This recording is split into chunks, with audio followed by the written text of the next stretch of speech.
இந்திய நாட்டினுடைய பிரதமர் நரேந்திர மோடி அவர்கள் யுஏஇ போய் இந்திய மக்களுக்காக செய்திருக்கக்கூடிய சில சிறப்பான சம்பவங்கள் என்ன? மறுபடியும் போருக்கு வாய்ப்பு இருக்கா? இது தொடர்பாக ஈரானுடைய ஃபாரின் மினிஸ்டர் சொல்லி இருக்கக்கூடிய தகவல்கள் ரொம்ப இன்ட்ரெஸ்டிங்கானது. டீட்டெயிலாக பேசுவோமா? வாங்க பார்க்கலாம் உறவுகளே. இது பிரசாத் சிக்னேச்சர். உங்களுடைய தொழில் சம்பந்தமான விளம்பரங்களை நமது சேனலில் ஒளிபரப்ப உங்களுக்கான அருமையான வாய்ப்பு. Prasad signature media broadcasting private limited. நீங்க நியூஸ் ரீடரா மாறணுமா? கண்டென்ட் கிரியேட்டரா உருவாகணுமா? சேட்டலைட் சேனல்ல ரிப்போர்ட்டரா வேலை பார்க்கணுமா?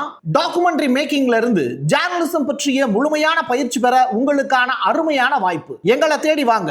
ஆன்லைன் மற்றும் நேரடி பயிற்சி வகுப்புகளும் சர்டிபிகேட் கோர்ஸாவை கத்துத்தரும். மீடியா துறையில் 10 ஆண்டுகளுக்கு மேல அனுபவம் உள்ளவர்கள் பயிற்சி கொடுப்பார்கள். வாய்ஸ் ஓவர் தொடங்கி வாய்ஸ்லெஸ் பீப்புளுக்காக உங்களை சிறந்த ஜேர்னலிஸ்டா உருவாக்க வேண்டியது எங்களோட பொறுப்பு.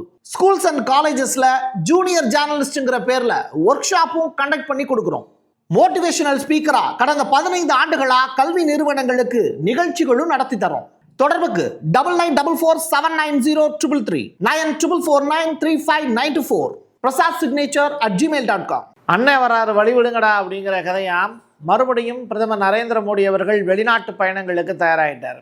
இங்கே உள்ளூரில் ஏகப்பட்ட பிரச்சனைகள் இருக்குது. பெட்ரோல் டீசல் விலை உயர்வு, அதன் காரணமாக லாரிகள் இயக்கப்பட முடியாத நிலை. லாரிகள் இயக்க முடியாது அப்படிங்கிறதுனால காய்கறிகள் மற்ற பொருட்கள் எல்லாமே வணிகம் அப்படிங்கிறது டோட்டலாக ஸ்தம்பிச்சு போயிடுச்சு. இதன் காரணமாக குடிக்கிற டீயில் இருந்து சாப்பிட்ற சாப்பாடு வரைக்கும் ரேட் அதிகமாகிடுச்சு அப்படிங்கிற தகவல்.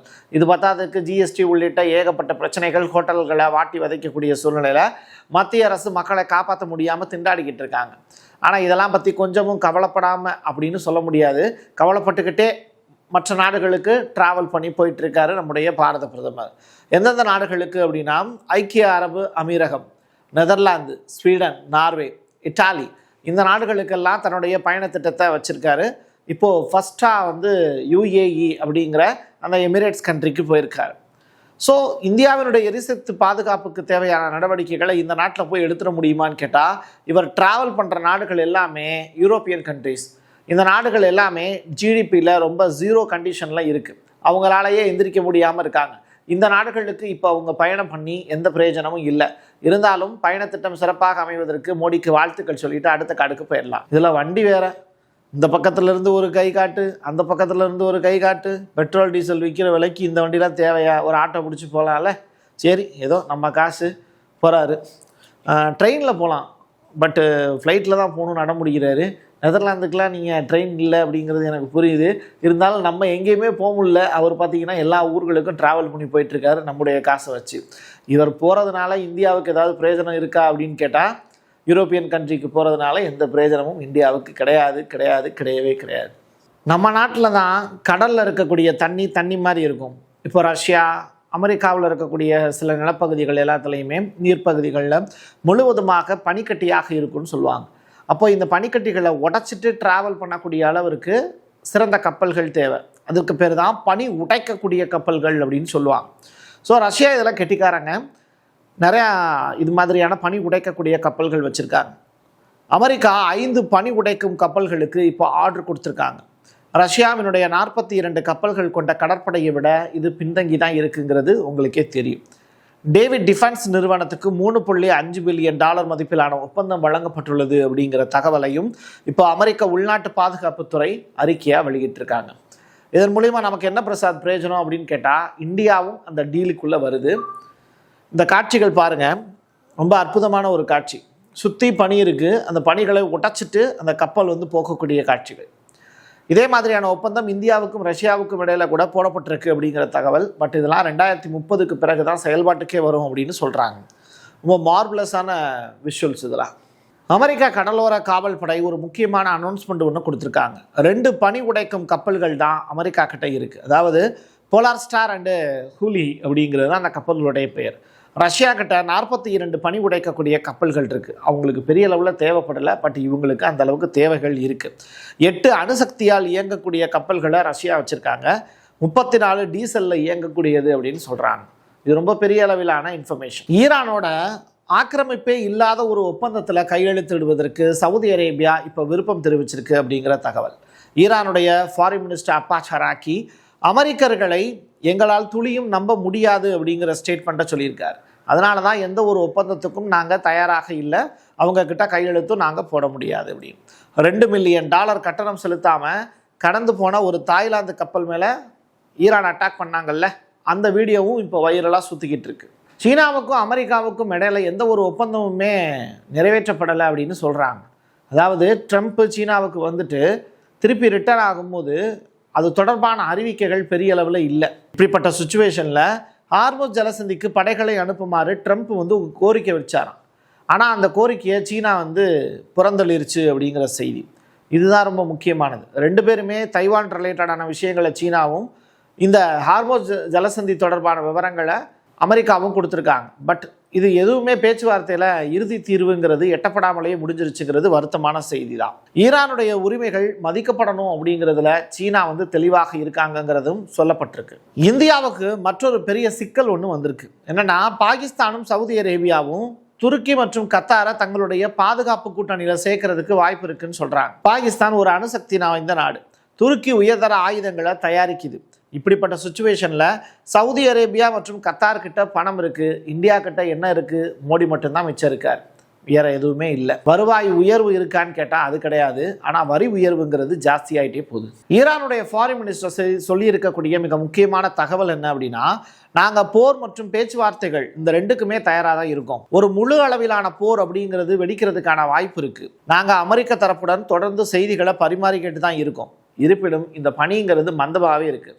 சார், போர் வருமா வராதா? இதான் எங்களுடைய கேள்வி. ப்ளூம்பர்க் வெளியிட்டிருக்கக்கூடிய ஒரு முக்கியமான அறிக்கை ஒன்று சிக்கியிருக்கு. அதைத்தான் இப்போ நான் உங்களுக்கு சொல்ல போகிறேன். இப்போ ஈரான் மேலே கூட்டு தாக்குதல் நடத்துறதுக்கு 2 நாடுகள் வந்து சம்மதம் தெரிவிக்கலைங்கிறது தான் தகவல். அப்போ யார் இதுக்கு முயற்சி பண்ணா அப்படின்னு யோசிச்சிங்கன்னா, இந்த UAE எமிரேட்ஸினுடைய தலைவர் வந்து இதற்கான திட்டம் போடுறாரு. அதற்கான செலவுகளையும் அவரே எடுத்துக்கிறேன் அப்படிங்கிற மாதிரிலாம் சலுகைகள்லாம் கொடுக்குறாங்க. பட் இதற்கு சல்மானும் கத்தார் சைடில் இருந்தும் ஒப்பந்தம் தெரிவிக்கலை அப்படின்னு சொல்கிறாங்க. அதாவது ஒப்புதல் தெரிவிக்கலை அப்படின்னா அது ரிலேட்டடாக நாங்கள் பார்ட்டிசிபேட் பண்ணவே விரும்பலை, நீ மட்டும் தனியாக போராடிக்கோ அப்படின்னு சொல்லி கலட்டி விடுறாங்க.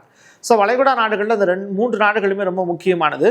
ஸோ எமிரேட்ஸ் வந்து சவுதி அரேபியா கிட்ட என்னதான் பகையாக இருந்தாலும் இந்த விஷயத்தில் உடன்பட்டு ஒரு விஷயத்தை செய்யணும்னு நினைக்கிறாங்க. அதற்கு சவுதி அரேபியாவும் கத்தாரும் ஒத்துழைக்கலைங்கிறது கிடைச்சிருக்கக்கூடிய ரிப்போர்ட். பிரதமர் நரேந்திர மோடிக்கு இப்படி ஒரு வரவேற்பா, இல்லை அவருடைய பாதுகாப்புக்கு ஏகப்பட்ட அச்சுறுத்தல் இருக்கா? F-16 விமானத்தெல்லாம் வச்சு UAEக்கு பாதுகாப்பு அந்த மாதிரிலாம் கொடுத்துருக்காங்க UAE. ஸோ F-16 ரக போர் விமானங்களை வச்சு அவருக்கு மரியாதை கொடுக்கப்பட்டிருக்கு. இது இந்தியாவுக்கு கிடைத்திருக்கக்கூடிய ஒரு பெரிய பலம் தான். ஆனால் ஈரான் மாதிரியான நாடுகள் வந்து அதில் அட்டாக் பண்ணணும் அப்படின்னு நினச்சாங்கன்னா F-16 தூளாக போயிடும். அப்படிப்பட்ட காட்சிகளும் அரங்கேறி இருக்கு. ஸோ F-16 ஒரு பாதுகாப்பற்ற ஒரு போர் விமானங்கள் தான். அபுதாபி வந்தடைந்ததும் பிரதமர் நரேந்திர மோடிக்கு மரியாதை அணிவகுப்பு அப்படிங்கிறது நடத்தப்பட்டது. அதனைத் தொடர்ந்து அமீரகத்தினுடைய அதிபர் முகமது பின் சையத் அல் நக்யான் அவரோட வந்து ஒரு உயர்மட்ட அளவிலான பேச்சுவார்த்தையில் அவர் ஈடுபட்டிருக்காரு. அடுத்தடுத்த நாடுகளுக்கும் அவர் பயணத்தை மேற்கொள்வார். ஸ்டேட் ஆஃப் ஹார்மஸை தவிர்த்துட்டு வேற ஏதாவது ஒரு வழியில் நம்ம இந்த எண்ணெயை வந்து சப்ளை பண்ணியே ஆகணும் அப்படிங்கிறதுல இப்போது யார் தீவிரமாக இருக்கான்னா UAE தீவிரமாக இருக்காங்க. இதற்காக அவங்க பல்வேறு நிறுவனங்களோடு பேச்சுவார்த்தையில் ஈடுபட்டிருக்காங்க. அதில் ADNOC அப்படிங்கிற அந்த நிறுவனத்தோடையும் டைப் பண்ணிக்கிட்டு இருக்காங்க. இது எல்லாத்தையும் தாண்டி அபுதாபியினுடைய தேசிய எண்ணெய் நிறுவனத்துக்கு ஒரு உத்தரவும் பறந்திருக்கு. அது என்ன அப்படின்னா, குழாய் மூலியமாக டைரெக்டாக வந்து எண்ணெயை கடத்துறதுக்கான வேலையை செய்யுங்க. ஏன்னா ஸ்டேட் ஆஃப் ஹார்மஸில் இருந்து நமக்கு கப்பல் வழியாக மற்ற நாடுகளுக்கு எண்ணெயை சப்ளை பண்ண முடியல அப்படின்னா நம்ம வச்சுருக்கக்கூடிய சேமிப்பு கிடங்குல இருந்து குழாய் மூலியமாகவே மற்ற நாடுகளுக்கு சப்ளை பண்ணிடலாம். அதற்குண்டான வேலையை செய்ய தொடங்குங்க அப்படிங்கிற உத்தரவும் பறந்திருக்கு. இது ரொம்ப ரொம்ப முக்கியமான விஷயம். ஸோ ஸ்டேட் ஆஃப் ஹார்மஸ் இல்லாமல் மற்ற என்னென்ன வழிகள்லாம் இருக்குது அப்படிங்கிறத யோசிக்க தொடங்கியிருக்காங்க உலகின் பல்வேறு நாடுகள். அதுக்கு வாய்ப்பு இருக்கா அப்படிங்கிறத கொஞ்சம் நாள் ஆகும், பொறுத்திருந்து தான் பார்க்கணும். என் கையெழுத்து என் மக்களுக்கான உறவுகளே, மீண்டும் ஒரு பதிவில் சந்திக்கலாம். நன்றி, வணக்கம். உங்களுடைய தொழில் சம்பந்தமான விளம்பரங்களை நமது சேனலில் ஒளிபரப்ப உங்களுக்கான அருமையான வாய்ப்பு. Prasad signature media broadcasting private limited. நீங்க நியூஸ் ரீடரா மாறணுமா, கண்டென்ட் கிரியேட்டரா உருவாகணுமா, சேட்டலைட் சேனல்ல ரிப்போர்ட்டரா வேலை பார்க்கணுமா, டாக்குமெண்ட்ரி மேக்கிங்ல இருந்து ஜேர்னலிசம் பற்றிய முழுமையான பயிற்சி பெற உங்களுக்கான அருமையான வாய்ப்பு. எங்களை தேடி வாங்க. ஆன்லைன் மற்றும் நேரடி பயிற்சி வகுப்புகளும் சர்டிபிகேட் கோர்ஸாவே கத்துத்தரும். மீடியா துறையில் 10 ஆண்டுகளுக்கு மேல அனுபவம் உள்ளவர்கள் பயிற்சி கொடுப்பார்கள். வாய்ஸ் ஓவர் தொடங்கி வாய்ஸ்லெஸ் பீப்புளுக்காக உங்களை சிறந்த ஜேர்னலிஸ்டா உருவாக்க வேண்டியது எங்களோட பொறுப்பு. ஸ்கூல்ஸ் அண்ட் காலேஜஸ்ல ஜூனியர் ஜேர்னலிஸ்ட்ங்கிற பேர்ல ஒர்க் ஷாப்பும் கண்டக்ட் பண்ணி கொடுக்கிறோம். மோட்டிவேஷனல் ஸ்பீக்கரா கடந்த 15 ஆண்டுகளா கல்வி நிறுவனங்களுக்கு நிகழ்ச்சிகளும் நடத்தி தரோம். தொடர்புக்கு 9944790333 94493594 prasad signature@gmail.com.